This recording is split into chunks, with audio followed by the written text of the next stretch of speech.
ओवैसी साहब उन्हीं सीटों पर मुस्लिम कैंडिडेट को खड़ा करके जिताए हैं जिस पे मुसलमान जीता करते। इसे हिंदू मुस्लिम और नफरत की राजनीति ने हमें आपको बांट दिया है। ना आपके यहाँ मैं होली मनाने जाता हूँ और ना आप मेरे यहाँ ईद की सवैया खाने आते हैं। ये कितनी बड़ी जो है दुख की बात। ये कहना चाह रहे हैं कि जो भारतीय जनता पार्टी समाज में विभाजन कर रही, वही असमुद्दीन ओवैसी भी कर रहे हैं। बिल्कुल कर रहे हैं, लेकिन उन्होंने तो कहा दरी बिछाने का काम मुसलमान इतने सालों से मैं मुसलमान हूँ तो इसका मतलब भाई कहूँ कि रईस अहमद सिर्फ मुख्यमंत्री बन सकते हैं, रईस अहमद सिर्फ विधायक बन सकते हैं, तो इस बात से मैं आपके सहमत नहीं हूँ। मैं सहमत उस चीज से हूँ जो सबको साथ में लेके चले। जब आजाद कराया 1947 में, तो अगर एक तरफ झांसी वाली रानी लड़ रही थी तो एक तरफ हजरत बेगम महल भी लड़ रही थी। अगर मान लीजिए फांसी का मामला आया, अगर पंडित राम प्रसाद बिस्मिल ने फांसी का फंदा चूमा तो अशफाकुल्लाह खान ने भी हंसते हंसते फांसी का फंदा चूमा। साथियों नमस्कार, इस समय हम मौजूद हैं समाजवादी पार्टी के केंद्रीय कार्यालय पे। आज समाजवादी पार्टी के राष्ट्रीय महासचिव शिवपाल सिंह यादव जी का जन्मदिन था। तमाम कार्यकर्ता समाजवादी पार्टी कार्यालय पहुंचे और उनको जन्मदिन की बधाइयां दी। हम बातचीत करेंगे, हमारे साथ गोंडा से रईस अहमद जो प्रदेश सचिव है, इनसे बातचीत करेंगे।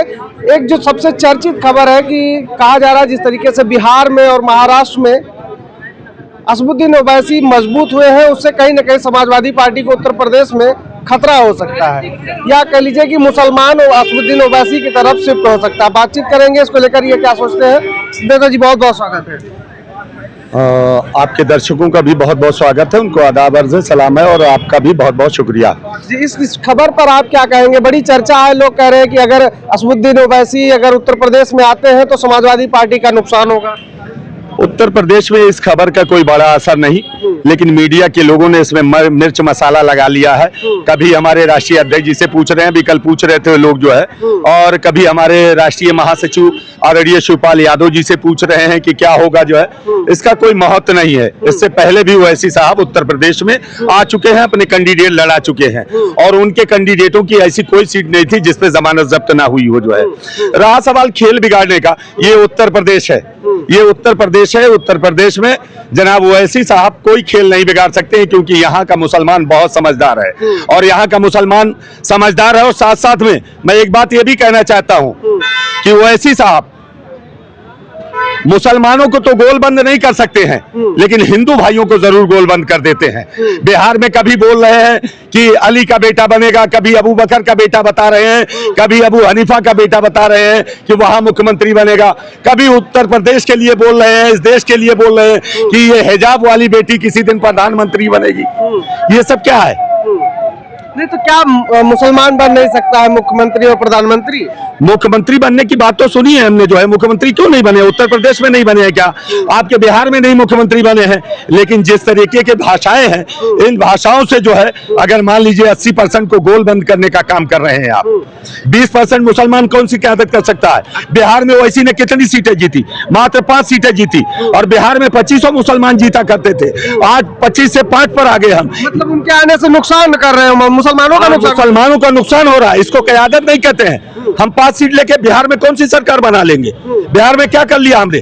और ओवैसी साहब उन्हीं सीटों पर मुस्लिम कैंडिडेट को खड़ा करके जिताए हैं जिस पे मुसलमान जीता करते थे।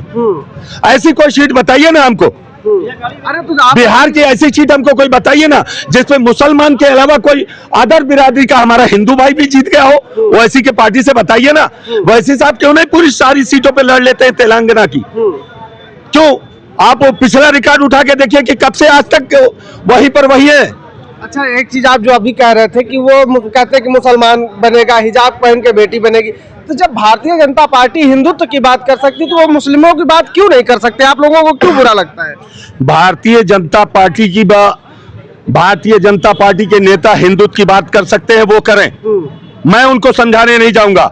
लेकिन ये देश गंगा जमुनी तहजीब है, यहाँ हिंदू मुसलमान सिख ईसाई सब आपस में भाई भाई हैं। और इस देश को जब आजाद कराया 1947 में, तो अगर एक तरफ झांसी वाली रानी लड़ रही थी तो एक तरफ हजरत बेगम महल भी लड़ रही थी।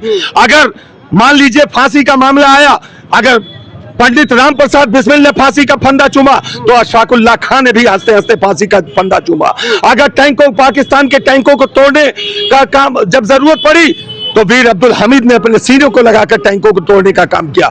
हिंदू मुस्लिम से ये देश नहीं चलेगा, ये देश संविधान से चलेगा, ये देश आपसी भाईचारे से चलेगा। ठीक है, लेकिन संविधान भी तो बराबरी की बात करता है, हिस्सेदारी की बात करता है, तो मुसलमानों की हिस्सेदारी कब मिलेगी? तो संविधान में कहा यह लिखा हुआ कि आप हिंदू मुस्लिम की बात करें? आप कहें सिर्फ अली का बेटा मुख्यमंत्री बन सकता है, कृष्ण का बेटा मुख्यमंत्री नहीं बन सकता है, हनुमान का बेटा मुख्यमंत्री नहीं बन सकता है, बजरंगबली का बेटा मुख्यमंत्री नहीं बन सकता है, राम कुमार का बेटा। अगर बोलना ही था तो इस लहजे में बोलना चाहिए था कि जो भी उत्तर प्रदेश के अवाम के लिए काम करेगा उसका बेटा मुख्यमंत्री बनेगा। मैं मान लेता, चाहे वो हिंदू होता, चाहे मुसलमान होता, चाहे सिख होता, चाहे ईसाई होता, काम करने वाले का बेटा मुख्यमंत्री बनेगा, मैं भी उनका समर्थन करता। लेकिन मैं मुसलमान हूं तो इसका मतलब मैं कहूं कि रईस अहमद ही सिर्फ मुख्यमंत्री बन सकते हैं, रईस अहमद ही सिर्फ विधायक बन सकते हैं, तो इस बात से मैं आपके सहमत नहीं हूं। मैं सहमत उस चीज से हूं जो सबको साथ में लेके चले, हर हिंदू मुसलमान को साथ में लेके चले और उसके बाद सिख ईसाई को साथ में लेके चले। मैं उस चीज का कायल हूं, मैं इस चीज का कायल नहीं हूं खाली मुसलमान मुसलमान करके अभी पता लगे कि जो है हम मुसलमान मुसलमान करते रहे और उसके बाद हमारा हिंदू भाई जो आज तक हमारे कंधे से कंधा मिलाकर चलता है। अभी आपने भारतीय जनता पार्टी की बात कही, मैं आपको बताना चाहता हूं, आपके चैनल के माध्यम से बताना चाहता हूं, यही 2014 से पहले आपके यहाँ मैं होली मनाने जाया करता था, आपके यहाँ मैं दीपावली मनाने जाया करता था, आप मेरे यहाँ सेवैयां खाने आया करते थे। लेकिन आज इसी हिंदू मुस्लिम और नफरत की राजनीति ने हमें आपको बांट दिया है। ना आपके यहाँ मैं होली मनाने जाता हूं और ना आप मेरे यहाँ ईद की सेवैयां खाने आते हैं। ये कितनी बड़ी जो है दुख की बात है।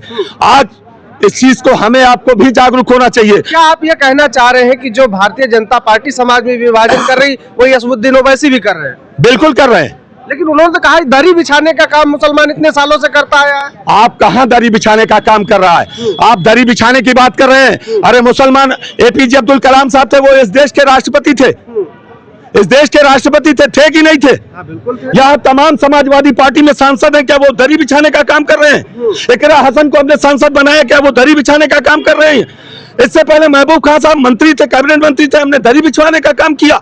इससे पहले जो है आप समझिए शफीकुर रहमान बर्ग साहब यहाँ के सांसद हुआ करते थे, हमने दरी बिछाने का काम किया।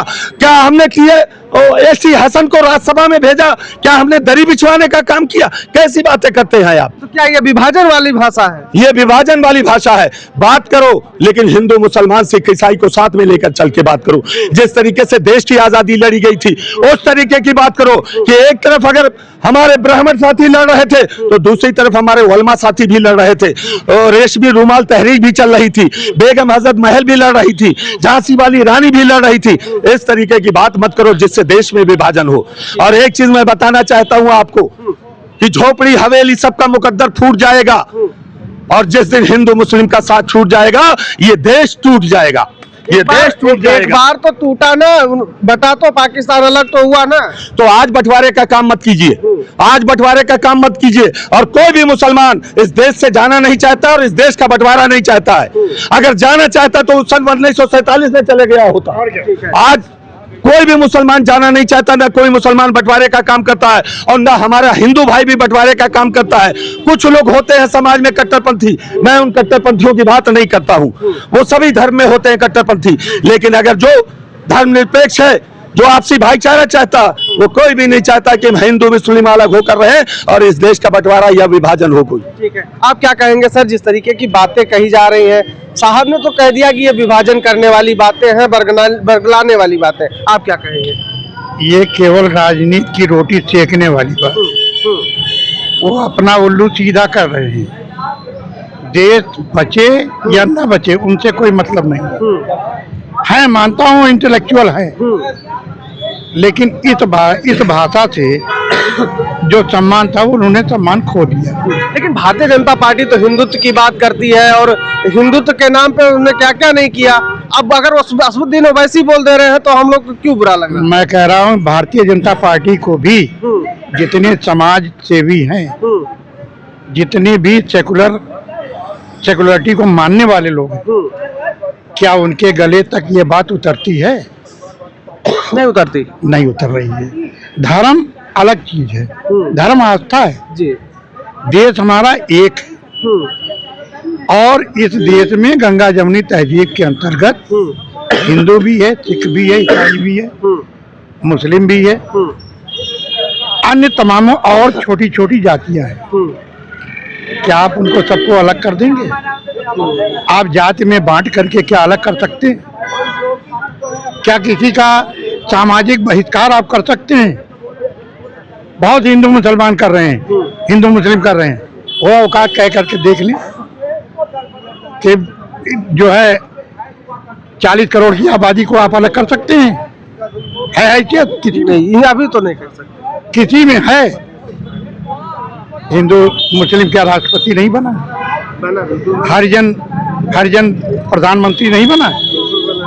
तो जब देश इस पे चल रहा है सेकुलरिज्म पे, कितने दिन तक आप रोटी सेकोगे कि धर्म के नाम पे? लेकिन वो तो हिंदू राष्ट्र बनाने की बात कर देते हैं, लोग उबल जाते हैं। हिंदू राष्ट्र कैसे घोषित कर सकते हैं?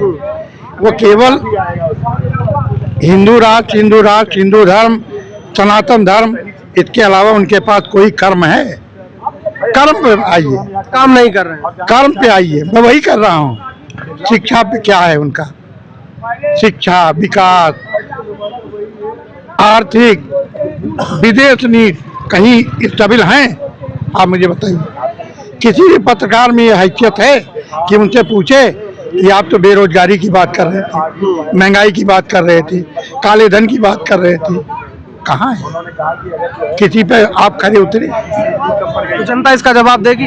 बिल्कुल जनता जवाब देगी। 27 में आपको, आप निश्चित जाने, जनता इसका जवाब देगी और सेकुलर पार्टी को ही चुनाव में जिताएगी। ठीक है, बहुत बहुत धन्यवाद मेरा बातचीत नाम करने के विनोद लिए। कुमार श्रीवास्तव है। विनोद कुमार श्रीवास्तव जी। हाँ, मैं प्रदेश सचिव हूँ समाजवादी। जी, कहाँ से आप बिलोंग करते हैं? गोंडा। गोंडा से। तो देखिए, हमारी बातचीत हो रही थी, हमारे साथ समाजवादी पार्टी के 2 प्रदेश सचिव थे, एक जो मुस्लिम समाज से थे, एक सवर्ण समाज से है। इनका साफ तौर पे कहना है कि जो ये विभाजनकारी राजनीति है, विभाजनकारी भाषण है, इसका जनता पे कोई असर नहीं पड़ने वाला, क्योंकि देश आज़ादी से ही सेकुलर देश रहा है। इसमें गंगा जमुनी तहजीब को मान्यता दी गई है और लोग उसको बचाने के लिए काम करते हैं। ये ऐसी कोई भाषणबाजी या बंटवारे की राजनीति उत्तर प्रदेश में या देश में नहीं चलने वाली है। इसको लोगों को जान लेना चाहिए। हालांकि इस पूरी बातचीत को लेकर आप क्या राय रखते हैं वो आप लिख के बताइएगा। मिलते हैं अन्य वीडियो में। नमस्कार।